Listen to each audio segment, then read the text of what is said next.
sudahlah. Tidak usahlah munafik, berhentilah, bersatulah kita. Kalau negara ini mau jadi baik, jangan pernah ganggu-ganggu Islam. Daripada antum mengaku kiai, antum mengaku ulama, antum mengaku pejabat, tapi antum bersekongkol dengan orang kafir, merusak Islam, menghancurkan Islam, bahkan membunuh saudara Muslim.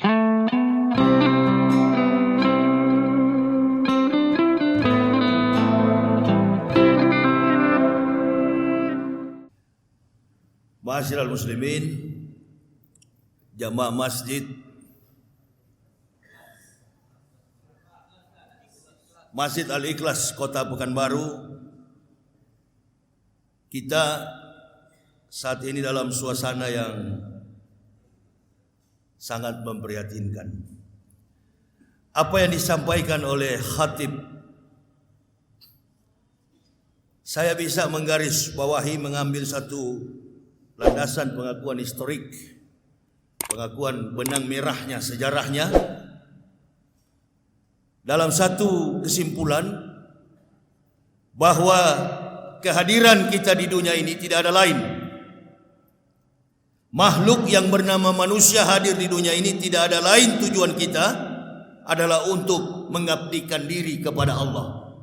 Amantu billahi wa bima qala Allah Ta'ala, amantu bi rasuli wa bima qala Rasulillah Muhammad sallallahu alaihi wasallam.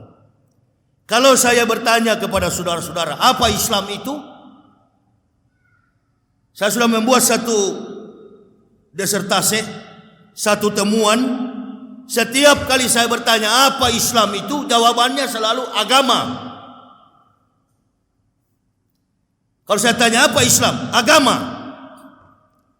Kalau kita tanya kepada orang kafir, apa itu Kristen? Apa itu Hindu? Apa itu Buddha? Apa itu Konghucu? Apa itu Zoroaster?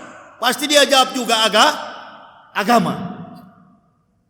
Ad-din, dinullah, agama Allah.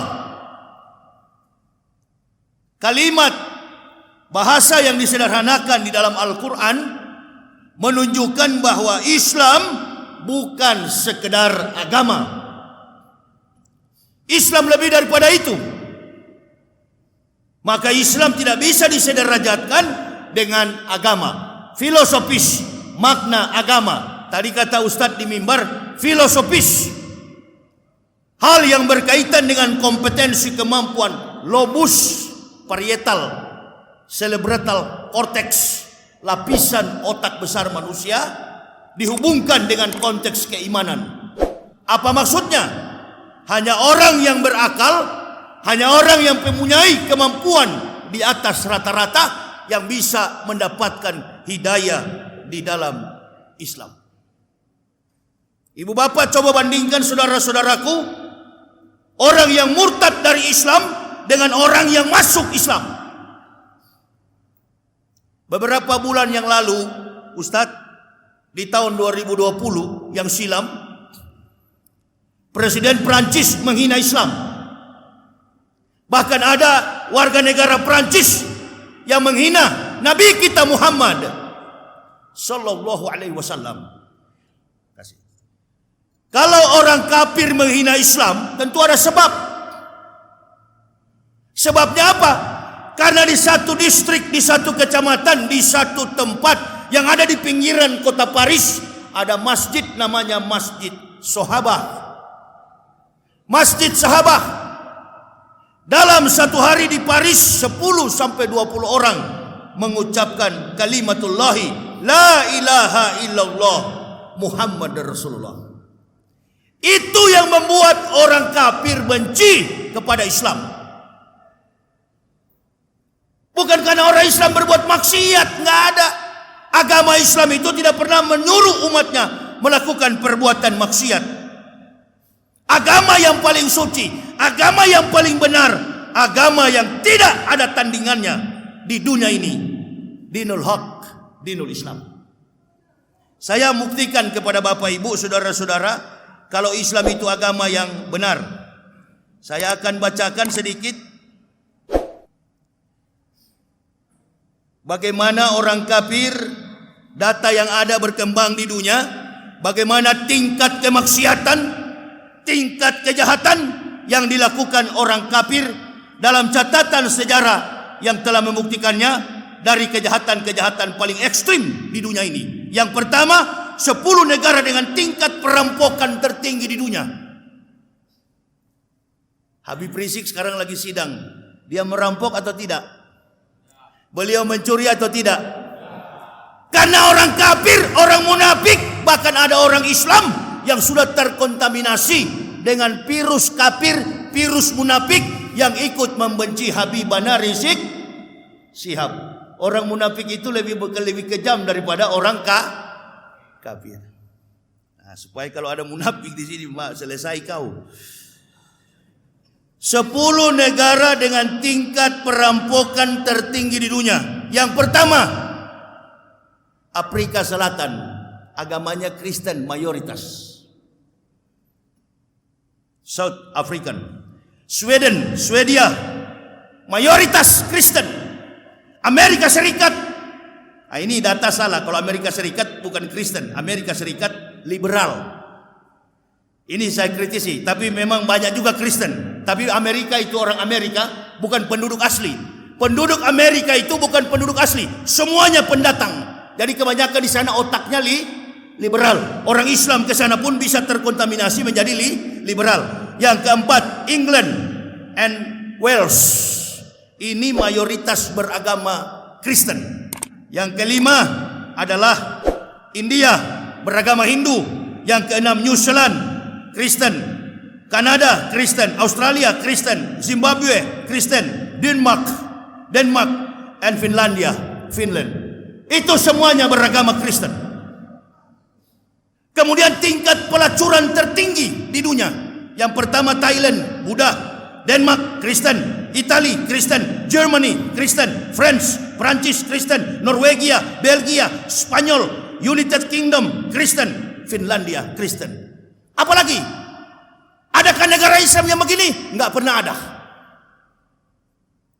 Ada upaya untuk meratakan Islam di muka bumi. Saya punya keyakinan, saya dari kafir masuk Islam, punya keyakinan Islam tidak akan runtuh.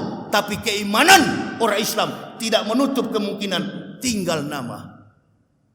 Tadi saya sholat, afwan Ustaz, anak sempat merontak dalam hati. Sholat bagaimana ini kaki kita rapat? Sukufakum inatas wasopa minta mami. Sholat. Imam komando begitu ya Ustaznya. Kalau sholat kaki rapat, lurus. Rapat bagaimana ini? Ada tanda-tanda setan di dalam. Tanda-tanda apa ini? Untuk membatasi kita sholat. Wallahu alam bisawab. Yang penting hati kita lurus kepada Allah. Ku tantang, ku injak-injak tadi. Saya injak di tengah sholat. Tidak ada penyakit dalam masjid. Yang ada penyakit di luar masjid. Membenci, menyakiti, menumpahkan darah sesama Muslim. Itu penyakit yang paling bahaya. Virus politik yang menguasai Indonesia. 1-2 orang jenderal, 1-2 orang menteri, presiden, bajingan-bajingan yang ada di lingkaran Jokowi. Mereka berurusan politik, membias kepada seluruh masyarakat komponen Indonesia. Nah coba lihat kalau kita sholat begini. Ada polisi, ada tentara, ada masyarakat. Kita bersatu di dalam wadah Islamiyah.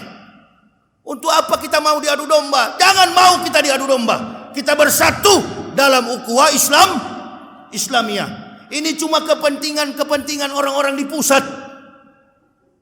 Makanya jamaah, saya sarankan kepada kita sekalian, banggahlah kita beragama Islam ini dengan cara apa? Tadi yang Ustadz katakan di mimbar itu. Beriman sebenar-benar beriman. Berbanyak menimba ilmu di masjid. Jangan pernah bosan. Ketika mendengar ada tabligh akbar, datangi itu masjid. Timbah ilmu. Cari guru-guru dengan segala macam kompetensi kemampuan mereka. Baik di bidang tauhid, di bidang tafsir Quran, di bidang umrah haji dan lain sebagainya. Kenapa? Karena dunia saat ini sudah menunjukkan sesuatu yang tidak baik. Bayangkan Ustaz, setiap tahun kita umroh, setiap tahun kita melaksanakan haji. Wallahu alam bisawab. Apakah tahun depan ini nanti 1400 Ustaz, 42 Hijriah, kita masih bisa berhaji? Adakah Bapak Ibu saudara-saudaraku berpikir bahwa ini adalah upaya orang kafir? Walan tardo ankal yahud wala nasoro hatta tatabiya milatahum. Mereka menghancurkan Islam. Yahudi dan Nasrani itu adalah musuh bebuyutan, bukan sesama Muslim. Sesama Muslim kita berkasih sayang, melihat kebatilan. Asakata anil haqqi syaitonun akros. Barang siapa melihat kebatilan lalu tidak tidak memberantas kebatilan dan menegakkan kebenaran, maka mereka adalah syaitonun akros, setan yang bisu. Setan yang bisu. Saya ini Bapak Ibu Saudara bukan dari latar belakang Islam. Saya orang Manado. Saya istri dan 3 orang anak. Kami masuk Islam karena petunjuk hidayah menurut kebenaran kitab suci Al-Quran. Tadi saya katakan amantu bi rasuli wa bima qala Rasulillah Muhammad sallallahu alaihi wasallam. Allah itu punya 2 sifatnya kepada makhluk manusia. Yang pertama, Allah itu ya Rahman. Yang kedua ya Rahim. Rahim kepada Muslim, Rahman kepada kafir. Allah memberikan kasih sayang kepada orang Islam. Fi qarari makin. Dari dalam ditiupkan laqad ansalna ayati mubainatin wallahu yahdi mayasya'u illa sirati mustaqim. Lalu dia memberikan petunjuk kepada siapa? Kepada orang yang mendapatkan kebenaran melalui tulisan Al-Quran. Nah, rahmannya kepada manusia, hudalinas, kebaikan Allah kepada seluruh manusia ini. Kama arsalna fikum rasulan, diutusnya seorang rasul, Nabi kita Muhammad sallallahu alaihi wasallam. Bukan Nabi orang Arab, bukan Nabi orang Jerman, bukan Nabi orang Amerika, bukan Nabi orang Indonesia, bukan Nabi Australia. Nabi rahmatan lil alamin, Nabi bagi segenap seru sekalian alam. Saya ini orang yang mendapat Islam dari dasar kebenaran kitab suci Al-Quran. Saya sudah membaca Al-Quran ini kurang lebih 8 tahun. Sejak saya bertugas sebagai pendeta. Dokumen saya ini Ustadz. Di sana saya rektor, ini dokumen saya. Saya yang mempendetakan para pendeta. Saya tinggalkan agama itu dan saya masuk menjadi Muslim. Saya mempendetakan para pendeta, saya tinggalkan. Saya masuk menjadi agama Islam bersama istri dan 3 anak. Apa yang kurang dalam diri saya? Enggak ada. Fasilitas gereja dijamin. Saudara sanak family sayang sama saya dan keluarga. Begitu kami masuk Islam, caci maki, fitnah, hinaan, bahkan banyak dari teman-temanku hilang nyawanya karena mempertahankan nilai kebenaran tauhid. Kita yang sudah Islam, innalillahi wa inna ilaihi rajiun. Ada yang sudah beragama Islam murtad. Sudah murtad nggak tahu malu, berkoar-koar di YouTube, berkoar-koar di publik. Murtad. Kenapa murtad? Mengaku ustadz lagi, mantan ustadz. Orang dari Lombok itu bikin malu. Kita yang dari kafir masuk Islam, coba tak ibu bapak bandingkan orang yang masuk Islam dengan orang yang keluar dari Islam. Mayyahdillahu fahuwal muhtadin wa mayudlil faulaika humul khasirun. Orang yang dari kafir masuk Islam, nama mereka adalah muhtadin, orang yang mendapat hidayah. Orang yang keluar dari Islam namanya murtadin, orang yang murtad. Apa dia alasannya keluar dari Islam? Kebanyakan orang yang keluar dari Islam itu cuma satu alasannya. Apa? Indomie 1 bungkus dan beras 1 liter. Coba tanya. Tapi kalau Bapak Ibu baca artikel-artikel Eropa, Amerika, orang-orang yang masuk Islam, Allahu Akbar, dari segala macam kompetensi, mereka adalah kaum jenius, kaum saintis terkenal, intelektual mereka di atas rata-rata. Betul kata beliau tadi itu. Memang orang-orang yang masuk Islam itu Ustaz kebanyakan penemu. Kenapa? Apa Ustaz mau tahu? Karena Al-Quran ini tidak semua orang Islam bisa menjelaskan. Lagi, Karena Al-Quran tidak semua orang Islam bisa menjelaskan. Nah, orang bule, orang-orang pintar yang ada di Amerika, di Eropa, Allahu Akbar, mereka menghubungkan apa yang tertulis dalam Al-Quran sebagaimana yang mereka tekuni dalam bidang spesialisasi keilmuan mereka. Ahli botani, ahli tumbuh-tumbuhan, arkeolog, ahli sejarah, matematikawan, fisikawan, olahragawan, artis, businessman, dan lain sebagainya. Dengan segala macam kemampuan keilmuan mereka, mereka kemudian melihat isi Al-Quran, mengkomparasikan dengan keilmuan mereka, lalu terucap dari mulut mereka, La ilaha illallah Muhammad Rasulullah. Tanpa ada program islamisasi, tanpa ada program indomisasi. Yang murtad dari Islam, cobalah, kasihan. Yang murtad-murtad dari Islam, saudara-saudara kita tuh di pinggiran Gunung Bromo. Saya sering ceramah di Jawa. Saya pernah ceramah di Salatiga. Itu yang di pinggiran gunung-gunung Bromo itu, yang ada di pinggiran-pinggiran Pulau Jawa, itu biasanya agamanya sampai 3. Satu rumah, Ustadz. Natal, dia Natalan. Hari Raya Lebaran, dia Lebaran. Datang lagi hari raya yang lain, agama lain, dia juga ikut-ikutan. Allahu Akbar. Padahal kita orang Islam ini belajar tentang ilmu najis. Mukopapa, mutawasito, mukolado. Najis besar, najis sedang, najis kecil. Kemarin saya ceramah di Bukit Tinggi, lewat dari Sawalunto. Hari Minggu saya lewat dari Sawalunto, penuh mobil dari ujung ke ujung. Ada acara apa ini? Innalillahi. Acara baku kejar apa itu? Buru ale. Pegang anjing. Wow, sampai 5 biji di atas motor, 5 ekor. 3 di depan, 2 di belakang, pakai kopiah miring begini, bawa motor. Istri saya tanya, agama apa itu mereka, Pak? Agama Yahudi. Masa ada Yahudi di sini? Banyak, itu Yahudi semua, saya bilang. Itu kan pakai kopiah, itu orang Islam, bukan Yahudi. Kalau orang Islam tidak pegang anjing, najis.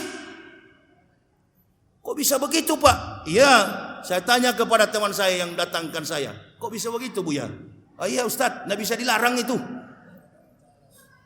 Saya tanya, agama apa itu? Istri saya tanya, itu Yahudi. Banyak di sini, Pak, ya, banyak turunannya itu. Tapi istri saya bilang hidungnya tidak mancung-mancung itu, Pak. Iya, di sini Yahudi pesek.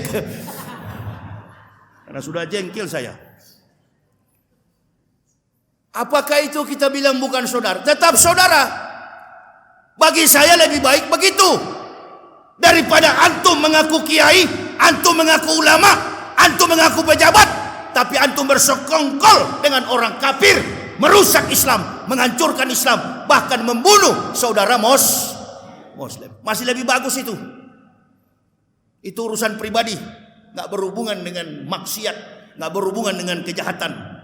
Daripada kau mengaku ulama, kau mengaku kiai, kau bersekutu dengan orang-orang kafir, menghancurkan Islam. Ini munafik di akhir zaman punya kerjaan. Di Riau, Aceh, Sumatera Barat, alhamdulillah, Lampung, Jambi, kita jaga ukhuwah Islamiyah ini. Bahkan saudara-saudara kita yang ada di Kalimantan, di Pulau Jawa, masih banyak yang setia. Berhati-hatilah jamaah.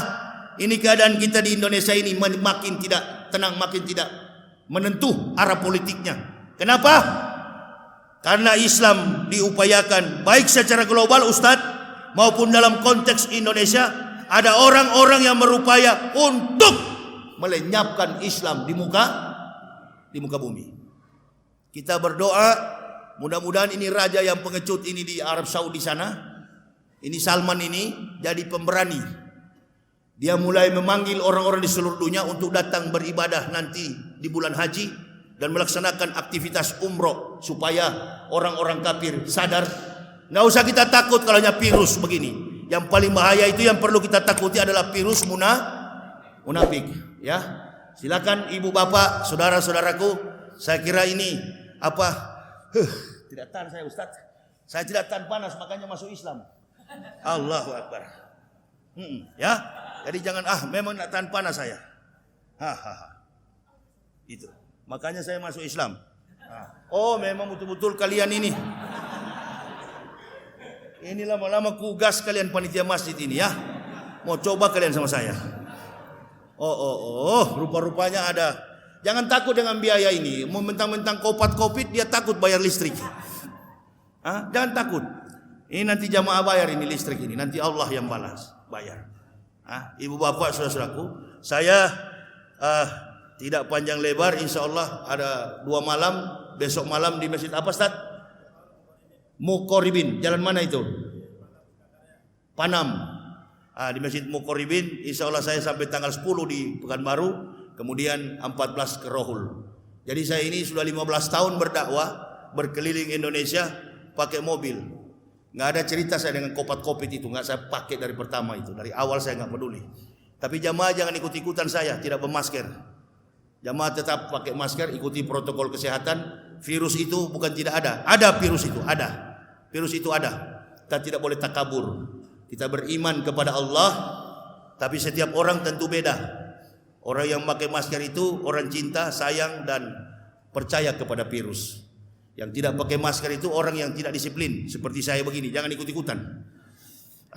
Orang yang beriman kepada Allah, beriman kepada virus, bahwa virus itu ada. Dan orang yang tidak pakai masker itu adalah orang yang mengingat apa yang dikatakan Joko Widodo, Presiden, kita berdamai dengan virus corona. Jadi saya kalau ditanya petugas kenapa tidak pakai masker, saya ikuti kata-kata Presiden, kita berdamai dengan corona. Jadi saya sudah berdamai dengan corona, saya tidak mau pakai masker. Alasannya kalau di pengadilan, kata Jokowi, masih ada saya simpan ini, saya download di handphone saya. Kata Jokowi bersahabat dengan corona. Ini susah dihukum ini kalau ada download begini. Ini gara-gara kopat-kopit inilah Habib Rizik sekarang menghadapi sidang. Kalau betul karena kerumunan, wah semua orang Islam masuk penjara itu. Karena setiap Jumat kita berkerumun begini. Sudahlah, tidak usahlah munafik, berhentilah, bersatulah kita. Kalau negara ini mau jadi baik, jangan pernah ganggu-ganggu Islam. Dan kami sebagai pendakwah akan tetap pada pendirian. Jangankan penjara, mati di jalan Allah, gotbatun fisabilillahi aurahatun khairun minat dunya wa ma fiha. Berangkat pagi atau sore, berjuang di jalan Allah adalah lebih mulia daripada dunia dan segala isinya. Kami akan tegakkan agama ini sampai masuk ke dalam liang kubur. Allahu Akbar. Gak bakal mundur.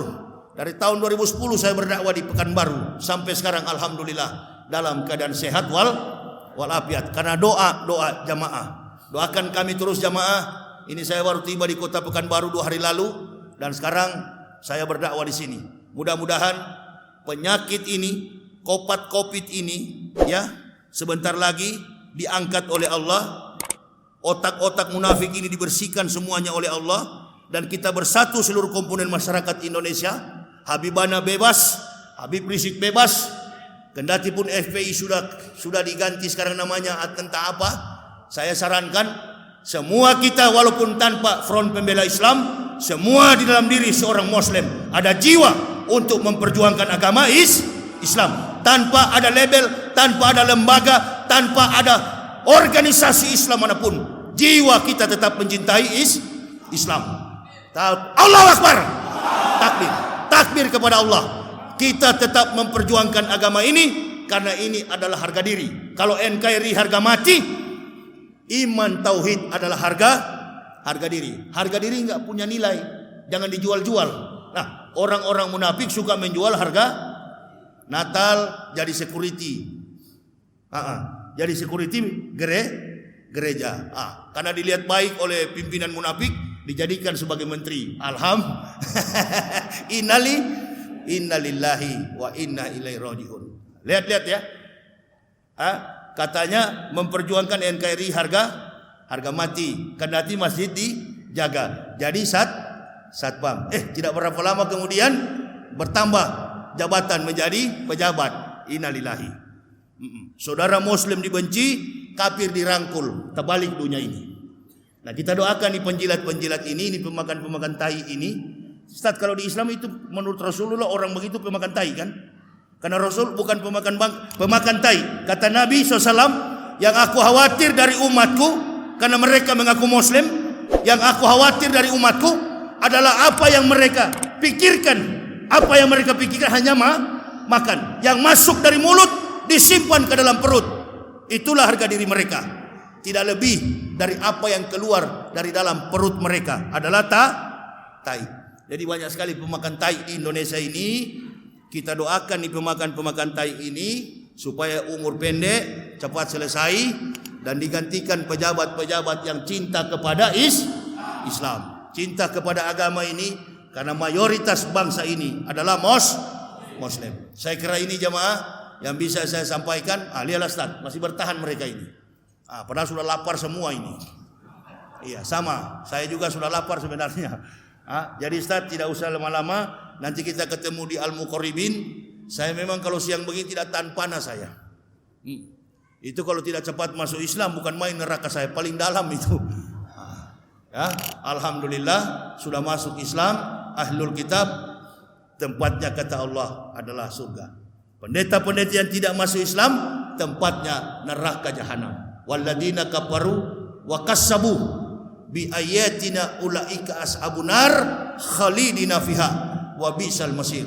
Dan ahli-ahli kitab yang mendustakan ayat-ayat kami tempatkan ke dalam neraka jahanam. Itulah seburuk-buruk tempat kembali.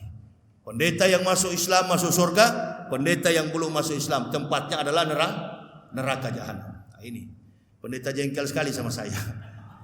Pendeta jengkel tapi Allah senang. Itu lebih baik dibenci manusia seluruh dunia tapi dicintai Allah dan Rasul daripada disenangi manusia di seluruh dunia dibenci oleh Allah dan Rasul. Itulah kata Imam Syafi'i, cintailah ulama yang dibenci dan dimusuhi oleh kafir dan munafik, jauhilah ulama yang disenangi oleh kafir dan munafik. Saya kira itu jamaah. Untuk lebih jauhnya lagi silakan bagi Bapak Ibu saudara-saudara, bagi yang ingin menambah wawasan keilmuan kita, ada buku saya yang berjudul Kebenaran Islam Menurut Mantan Pendeta. Ini biodata kami sekeluarga dan dokumen saya mewisudahkan para pendeta dan ayat-ayat palsu kitab suci Kristen. Bagi jamaah yang ingin mendapatinya, ada dokumen saya lengkap biodata saya dalam buku ini untuk referensi kita di rumah nanti, memperkokoh keimanan ketauhidan kita. Karena buku juga baru saya tulis dengan judul Munafik. Jadi ini bisa dimiliki oleh jamaah. Silakan ambil di mobil saya, tapi bayar. Enggak, saya sebenarnya tidak mau jual itu, tapi pernah saya pakai mobil saya pakai air wudu masjid. Saya kira mobil saya bisa hidup, begitu di starter mati. Oh, rupa-rupanya keliling Indonesia harus pakai itu. Bagaimana cara pakai bensin? Begitu caranya. Iya. Jadi jamaah bantu saya tidak gratis. Take and give. Lebih baik tangan di atas daripada tangan di Ambok tak pernah berharap dari masjid. Tapi kalau sudah disiapkan, apa boleh buat? Begitu Ustaz ya. Jadi saya kira itu dulu. Saya ceramah yang penting ini aja bayarannya. Apa itu? Kalau tidak ada ini, perang dunia ketiga kita. Ini saja bayaran Ambok kalau ceramah, kopi hitam. Ya. Jadi saya kira jamaah itu saja. Ini lain sudah pada keluar, mungkin mau kerja lagi. Saya juga tahu ini jauh waktunya pendek. Insya Allah nanti di Masjid Muqarribin dan Masjid apa Ustaz? Nurul Huda, Sebrantas, Jalan Subrantas. Saya kira itu sampai tanggal 10. Saya kira begitu jemaah. Nanti bagi yang berminat untuk memiliki buku saya, ada di mobil saya depan itu, mobil Chevrolet plat B. Silakan bagi yang berminat untuk mendapatinya. Terima kasih atas segala perhatiannya. Mohon maaf atas segala kekurangan kami. Usikum wa nafsi bitaqwallah. La ilaha illa huwa 'alallahi falyatawakkalul mu'minun. Assalamualaikum warahmatullahi wabarakatuh.